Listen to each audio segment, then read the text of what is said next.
pessoal, bem-vindos a mais um episódio do nosso podcast. Hoje a gente está aqui com o Lucas e com o Robson, da RL Centro Automotivos. Então sejam bem-vindos, né? Vamos contar um pouquinho aí da história e nova estrutura da oficina de vocês. Obrigado. Boa tarde a todo mundo. Estou aqui participando como entrevistada, mas também faço parte do time de sócios da oficina, né? E a gente começou então esse projeto querendo fazer a oficina ser uma forma diferenciada de oficina, né? Não trazer o tratamento comum. Então, quero que vocês expliquem um pouquinho por que a gente escolheu isso, como que surgiu essa nova proposta. Essa nova proposta aí a gente veio visitando várias outras oficinas também, acredito, né? A gente veio pegando referências de outros lugares, né? Que a gente se inspira e tudo, né? Tudo tem uma referência. Eu acho que o cliente vê já de forma diferenciada isso, né? A gente tenta ser o mais transparente possível também, né? Pro consumidor, né? Pro nosso cliente. E eu acho que os dois ganham, né? Fica muito bom mesmo. A gente fala bastante, né, de experiências. Eu acho que todo ramo o pessoal acaba buscando essa parte, né? Como que vocês veem isso nessa área de vocês, né? Porque busca só um serviço, às vezes a gente precisa de tal serviço, mas desde o atendimento, né, ou a experiência de como vai ser estruturado todo o trabalho em si, né? Como que vocês abrangem esse diferencial? Eu acho que justamente isso, a experiência que nós vamos dar para o nosso cliente vai ser o nosso diferencial, que o segmento todo mundo vem num padrão, desde sempre vem num padrão de só oferecer o serviço que a gente falou, né? E eu acho que se a gente conseguir fornecer alguma coisa diferente disso, sair desse padrão, a gente está fornecendo uma experiência melhor para o nosso cliente. Sim. Que querendo ou não, isso vai refletir em ele voltar a fazer serviço, indicar um outro cliente, um amigo, enfim. Sim. A gente sempre tenta buscar cada vez melhorar mais, né? A gente está longe do que a gente quer chegar, né? Longe mesmo. A gente tá buscando cada vez maiores inovações ali para a oficina, questão de atendimento, até de serviço, né? A gente tá. Então, eu acho que isso daí conta muito, né? A gente vai fazer o possível para sempre melhorar e entregar o melhor para o nosso cliente. Sim. E até acho que outro diferencial também é a questão da equipe, né? Que vocês estão sempre treinando os guri para eles seguir o que a gente acredita nessa nova proposta de oficina. Sim, e nós tivemos sorte também, né? Que até um tempo atrás, a nossa empresa, né, ministrou um treinamento, né, um curso, né? Então a gente conseguiu captar 2, né, dos alunos, né? Então a gente já tinha um contato com eles e viu uma diferença já também no querer deles, né? Na intenção deles também. No desenvolver do curso dava para ver que eles eram um dos mais interessados que participaram do curso. Também interessavam, participavam, se destacaram bastante, buscaram, e daí a gente manteve um vínculo aí chamando eles, né? E daí deu tudo certo e estamos com eles ainda. Mas demorou até conseguir montar essa equipe, né? Teve outros que passaram com nós, não deram certo. E agora até eu acho que a equipe tá até hoje eu acho que é a melhor equipe. A gente montou uma equipe top aí. E é que nem tu disse, né? Tem vezes que é pra ser, né? Sim. Até a parte dos valores pessoais da pessoa também dá diferença nessa parte do serviço. A gente vê que eles entregam nós temos uma equipe muito boa, eles entregam tipo a mesma proposta que nós temos, né? Então isso conta muito. Eles entenderam a empresa e pegaram a proposta. junto, né? Agora tá faltando mais um membro da Mas eu acho que isso vai muito da pessoa também. Não adianta só a empresa ter um padrão e a pessoa não seguir aquele padrão, né? E graças a Deus. Vestiram a camiseta e graças a dão Deus, um orgulho. nossa equipe hoje tem uma visão muito boa pra frente. Eu acho que é um dos maiores desafios, né? A gente sempre comenta essa coisa de montar a equipe, assim. Sim. Porque não adianta vocês entregarem tudo e a pessoa também, né? O colaborador não vestir a camisa e entregar na mesma forma. E qual foi a maior resistência, assim, que vocês tiveram, talvez, no início, né? Com essa mudança de proposta, nessa abertura dessa nova empresa?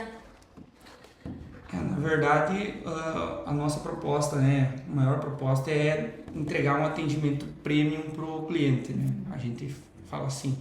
Mas para a gente seguir isso, conseguir isso, a gente também necessita um pouquinho mais de prazos e manter uma agenda, um cronograma. Sim. Só que na nossa realidade é bem diferente. Todo mundo é corrido, precisa do carro para para logo, né? Sim. Todo mundo ocupa o Ninguém carro. quer ficar sem carro hoje em dia, né? A pressa das pessoas é muito grande e às vezes um serviço de mecânica é um pouco minucioso. Às vezes a gente tem que fazer com mais calma, mais paciência para poder prestar um serviço E bom, nem né? sempre a gente chega num diagnóstico rápido, né? Tem coisas que demoram um pouquinho, começa a apresentar um sintoma e daí a gente vai investigando, né? Até chegar no diagnóstico final. E isso a gente preza muito em não ficar trocando coisa que não tem necessidade de ser trocada, né? Porque se tu começa a trocar sem ter o diagnóstico certo, acaba se tornando um custo muito caro para o cliente, né? Só que às vezes até tu chegar nesse diagnóstico leva um tempo e as pessoas não têm a paciência de esperar esse tempo. Né? É que a gente diz, né? Apesar de ser uma cidade pequena, a gente tá sempre com alguma demanda que precisa usar o carro. Mas como tu comentou antes dessa questão da transparência, né? Eu acho que é bem isso, tipo, ser franco, assim, né? Nessa ideia de, por enquanto tá apresentando isso, mas às vezes a gente faz uma coisa e aí, né? Emenda com outras coisas que precisam andar junto. E hoje as oficinas são vistas assim como um lugar sujo, né? E eu acho que algo que também a gente prioriza é a oficina estar sempre mais limpa e organizada. É claro que é um lugar que lida com óleo, com produtos sujos e consequentemente acaba sujando. Mas a gente percebe que vocês estão sempre limpando, tem a parte de luva, vocês usam também, poucos usam. Então hoje vocês enxergam isso como um custo ou um investimento? Com certeza, um investimento, né? Porque, a oficina, né, quanto mais limpa tu deixar, né, a gente sempre vê aquilo, né, que o ambiente mais limpo não é o que menos, mais se limpa, mas é o que menos se suja, né? A gente tenta então manter limpo, limpou, sujou. E só que, claro, o carro, né, tá no passeio o dia inteiro, né, e quando vem tá carregando uma sujeira junto. Então, com certeza é um investimento que a oficina vai estar limpa, não vai ter depreciação tão grande, né? Uma questão de ferramental, piso, enfim. Manutenção, vai diminuir manutenção. Exato. E até pelo ambiente, né? Se os colaboradores estiverem num ambiente que não é organizado, não é limpo, aquilo tende a ficar sujo e desorganizado. Se tu mantém aquilo limpo e organizado, aquilo tende a ficar limpo e organizado. Só que não é fácil de manter sempre limpo, né? Porque é muitos carros que entram durante o dia e sempre envolve sujeira quando se trata de manutenção. Então é difícil manter, mas a gente procura manter o máximo possível, né? Sim. E como que foi, assim, que nem hoje vocês comentam, né, ter uma equipe já formada, enfim, como que são esses processos internos, né, de buscar esse padrão de qualidade para a oficina, né, apresentar isso para eles, talvez, né, de uma forma que seja justo aí para todo mundo, né, no modelo de trabalho, como que é, assim, esses processos internos? Isso é meio complicado, tem que Reuniões, às vezes, conversar né? bastante. Eu sempre estou na frente de cada serviço lá, o Lucas está junto também, às vezes. Estou dentro de cada serviço prestado, eu estou lá para ver como vai ser realizado, o que vai ser feito. Tem uns serviços que são um pouco mais invasivos, né? Eu estou sempre presente, então a gente preza muito pela qualidade e competência ali na entrega dessa manutenção. Então, eu acho que é conversando, pesquisando, a gente tem uma equipe muito forte, questão de literatura técnica também, a gente tem bastante tutores aí que ajudam a gente aí, né? Que quem formou nós também está presente ainda conosco, né? E hoje, então, a gente quis entrar um pouco nessa proposta de oficina segura para mulheres também, né? Até eu faço parte da Liga Feminina do Padre, a gente acabou oferecendo algumas condições especiais para trazer também essas mulheres para dentro da oficina. Porque antigamente quem tinha carro era o homem, né? Então hoje mudou muito isso. A mulher também tem o seu próprio carro, muitas vezes a mulher solteira, então ela não tem aonde se basear. E eu acho que a gente quis também entrar um pouco nessa parte de segurança para as mulheres, tanto por eu também ser mulher, quando eu comecei a namorar com o Lucas, eu falava assim, tá, mas me explica por quê? Tipo, por que tem que fazer isso? Como tem que fazer aquilo? Muitas vezes leva o carro, faz e não explica, né? Então hoje eu acho que a gente se posicionou um pouco nesse lado também. Se vocês quiserem abordar um pouquinho sobre isso. Eu acho que a parte da mulher começa principalmente pela limpeza e organização do ambiente, né? Uma mulher vai chegar na oficina hoje, a primeira coisa que ela vai olhar é isso, se tem um banheiro limpo, se tá um lugar bom de trabalho, limpo, organizado, porque mulheres normalmente vocês são detalhistas, né? Então, enjoadas. E você sempre quer entender o que é que está acontecendo, né? Tipo, se realmente precisa. Até para se alguém perguntar para vocês, você saber dar uma explicação, alguma coisa assim, né? Então a gente procura sempre detalhar bem o serviço que vai ser feito, cada Que coisa. geralmente não é algo que, assim, a mulher busca muito, né? De, tipo, entender sobre o carro, entender o porquê. Então, quando a gente vai, né, tipo, buscar por algum serviço, tá acontecendo tal coisa, falhando tal coisa. A gente espera essa, né, essa troca de, tipo, tá acontecendo isso, porque tal coisa vai ter que ser trocado, né? Essa explicação. Então, eu acho que a gente realmente se sente segura quando alguém, né, chega e explica. E dá essa atenção especial, né? Porque, Sim. claro, o homem ele tem um pouco mais de noção. É. Né? Pra mulher, às vezes tu fala, ela vai ficar meio assim. Até aconteceu um caso esses dias que, tipo, a mulher nem percebeu, o óleo já tinha vencido 2 anos, né? Teve que ser trocado. Aí eu falei, nossa, vai ter que olhar os filtros também, né? Só que antes era uma coisa que eu não tinha noção, né? Então eu acabei, tipo, tirando os filtros, mandei foto pra ela do filtro sujo, do filtro novo, pedi autorização, se podia trocar. Então, assim, acho que esse contato, né, essa clareza para a mulher deixa ela mais segura também dentro de uma oficina. Sim. Com certeza. Eu já acredito que a gente já tem essa visão aí que cada cliente que entra em contato com nós, a gente tem o mesmo padrão, então não é muita diferença, né? Mas enfim, né? Claro que explicando cada coisinha. E a gente procura também sempre quando faz um serviço, sempre, claro, óbvio, vai depender do tempo do cliente também, né? Se o cliente dá o tempo para nós trabalhar no carro, a gente procura entregar o carro sempre limpo para o cliente. Porque às vezes, por mais que use luva, use uma proteção, alguma coisa, às vezes o mecânico querendo ou não vai colocar uma mão um pouco suja no volante e tal, e a mulher, quando ela sentar no carro, botar a mão no volante, às vezes ela vai perceber. Então a gente sempre procura entregar o carro limpo e higienizado para o cliente, né? Também. Sim. Dentro de tudo isso que a gente conversou, né, dessas novas propostas, isso inclui muito estudo de vocês também, né, posicionamento, inovação. Qual a necessidade, assim, que vocês viram, às vezes, de investir em equipamentos diferenciados, né, ou algo assim, numa região que nem a nossa, que, né, apesar de sempre ter carros e demanda de serviço, é uma região pequena ainda, né?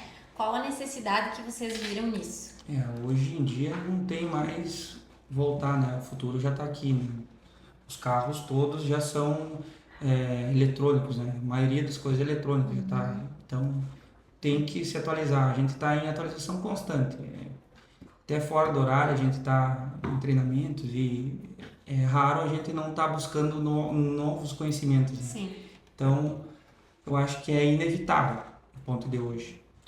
Até a gente comprou um scanner novo agora para a oficina e nós estava em São Paulo, a gente foi fazer um treinamento e nós estava comentando lá, que tu tocou na questão da cidade pequena, como demora para chegar para nós os serviços que lá eles já estão fazendo há muito tempo atrás.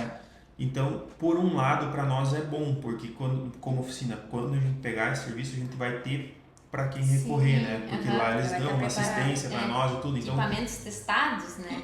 E também como às vezes tem serviços que a gente vai precisar de alguma ajuda para a gente, por mais que a gente sabe o caminho para fazer, às vezes tem alguns macetes que a gente precisa de alguma ajuda técnica, alguma coisa assim para nós conseguir realizar o serviço.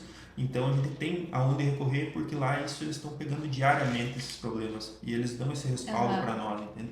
Então, por esse lado é bom. Por outro lado, é ruim porque às vezes a gente acaba investindo um dinheiro alto numa coisa que vai demorar muito mais tempo para se pagar o retorno para nós do que lá que eles já estão atendendo isso há muito tempo. Né? Mas até também a questão dos carros importados, né? Porque muitas vezes o pessoal aqui acabava indo para Juí, acabava indo para Chapecó, para lugares maiores para conseguir ser atendidos. Então hoje eu acho que a gente já consegue atingir um número alto de carros importados também por conta desses treinamentos que vocês estão na frente. Hoje em dia o pessoal que precisa desse tipo de serviço não tem o porquê de recorrer para outra cidade, nós conseguimos atender muito bem essa demanda. Câmbio automático também, nós abrangimos praticamente toda a parte de câmbio automático na empresa. É praticamente uma referência na cidade em câmbio automático, né? Então, essas coisas a gente já está se atualizando há bastante tempo. Ao que eu me referi, às vezes, é a questão, por exemplo, de carro elétrico, por exemplo, para nós ainda não chegou aqui, mas lá eles já estão trabalhando com isso, entende?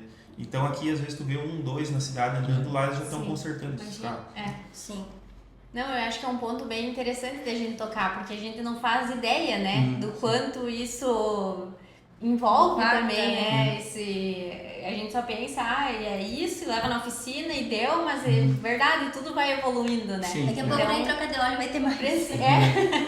Precisa realmente muita dessa. coisa. Nos elétricos, né, o óleo já em alguns componentes, né, que ainda tem alguma coisa de lubrificação, né? Tipo, tem arrefecimento para as baterias, né, então parte de suspensão e freios ainda vai ter, né, mas o eletrônico vai estar ali, né, Sim. então É a nova realidade que tá isso aí. vindo. E o que vocês diferenciam, então, né, às vezes nessa questão de preços, valores, de um preço justo para algo que é caro, às vezes, porque a gente, às vezes, né, que nem eu disse, a visão de fora, às vezes é muito Sim. diferente, né, a gente acha as coisas caras, mas a maioria envolve, né, o preço de uma peça, às vezes, ou da onde que vem, né, até chegar até nós. Qual que é o que vocês julgam, assim, essa diferenciação e como vocês lidam com isso? Eu acho que a gente trabalha muito com qualidade, né? Então a gente entrega o máximo. Cada parafuso que a gente acaba removendo, né, vai para o mesmo lugar, é higienizado, aquela capa que saiu da correia dentada, aquela parte interna ali, a gente preza muito pela limpeza. Então a gente entrega o máximo. Então nessa questão de custos, né, eu acho que não tem como diferenciar valor, né? Nós não vamos ser o melhor preço da cidade, não vamos conseguir ser, mas a gente vai prestar o melhor serviço para o cliente, isso sem dúvida. Porque a hora tem um custo, querendo ou não, né? Sim. A hora tem um custo, a Do peça também, conhecimento, a peça também tem um custo, então a gente não tem como baixar mais o valor dos custos, né? Então Sim. tudo tem. Mas a gente sempre procura atender o preço justo que seja para o cliente e para nós, nada muito fora disso, né? A gente não usa como régua, por exemplo, outras oficinas que têm um serviço às vezes um pouco de qualidade um pouco menor do que a nossa, tá? Mas a gente sempre procura ver o que fica ali entre o justo para nós receber e para o cliente pagar. Sim. É que a gente disse, né? Essa coisa é muita coisa que envolve. Sim. Então, essa coisa de preço justo, ela tá agregada ao valor. Porque vocês estão colocando valor em tudo, né? Sim. Tipo, no estudo, na entrega do Na trabalho, dedicação. do serviço em si. Então, acho que realmente é o que agrega, Sim. né? É um diferencial também para vocês. E hoje vocês têm uma dica para quem quer começar a empreender? Eu acho que tem que sempre se atualizar, né? Se capacitar. Eu acho isso, primeira coisa. A concorrência vai ser grande em praticamente todos os ramos que tu for empreender hoje, a concorrência é muito grande, né? Sim. Então eu acho que se tu descobrir alguma forma de tu se diferenciar dos outros, é um jeito que tu vai começar bem empreendendo. É uma chave, né? Então, tá, galera, era isso. Obrigado pela participação de vocês, né? Eu acho que foi de grande valia, porque a gente sempre tem algo a aprender, né? A gente fica lisonjeada de ter vocês aqui com nós, entregando esse conteúdo, né? Entendendo um pouquinho dessas novas propostas, enfim, né? Que nem vocês comentaram, o mercado tá sempre aí mudando, eu acho que é em todos os ramos, né? E a gente tem que ver sempre esse outro lado, né? Quando a gente tá do outro lado, ver o lado da empresa também, para inovação e tudo mais. Então, parabenizar vocês e desejar sucesso. A gente agradece e deseja tudo em dobro para vocês também. Nem foi um bicho de 7 cabeças gravar, né? Timidez, né? Valorizem a entrevista, porque vocês sabem como é difícil trazer homens pra gravar, tá? Consegui trazer os dois aqui pra bater um papo com nós. Acho que foi bem interessante deixar um pouco mais claro, assim, essa nova proposta de oficina mecânica, né? O pai do Lucas já tem uma oficina desde 1978, mas hoje a RL nasceu com um propósito totalmente diferente. Então a gente que está dentro desses dois mundos, a gente consegue perceber exatamente assim as diferenças, né? Então muito obrigada aí pelo tempo de vocês tirarem aqui para conversar com nós e boa sorte aí para os nossos negócios. Tchauzinho.